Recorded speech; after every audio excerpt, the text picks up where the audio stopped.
solidaires et à lutter ensemble pour le retrait de cette loi qui nous menace tous. On reste ici, on lutte ici, on bosse ici.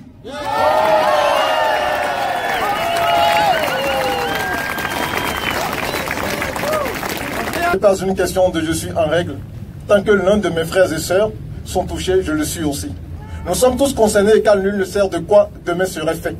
Nous ne cherchons pas à gagner un quelconque combat. Tout ce que nous voulons, c'est que nos frères et sœurs soient bien traités comme le mérite chaque être humain sur cette terre.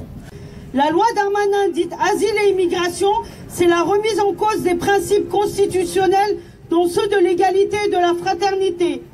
Regroupement familial durci, prestations sociales enlevées, aide médicale en suspension, non-accès à la réduction d'abonnement et au transport en commun, conditions d'accès à l'hébergement d'urgence, décision arbitraire de la régularisation, double peine, délit de régularité, inégalité d'accès des droits des étudiants étrangers, naturalisation compliquée, déchéance de la nationalité, enfermement, quota, tout y passe pour refouler, réprimer, stigmatiser, humilier, ghettoiser, discriminer des êtres humains sur une base administrative et clairement xénophobe. La loi immigration, que ce soit les mesures qui attaquent les étudiantes et étudiantes étrangères, que ce soit la caution de retour, que ce soit la multiplication par 16 des frais d'inscription pour des gens qui dépensent déjà des fortunes pour entrer dans un enseignement supérieur qui est censé être gratuit et ouvert à toutes et tous, ces mesures-là doivent sauter et toute la loi doit partir avec aux oubliettes et Darmanin au milieu.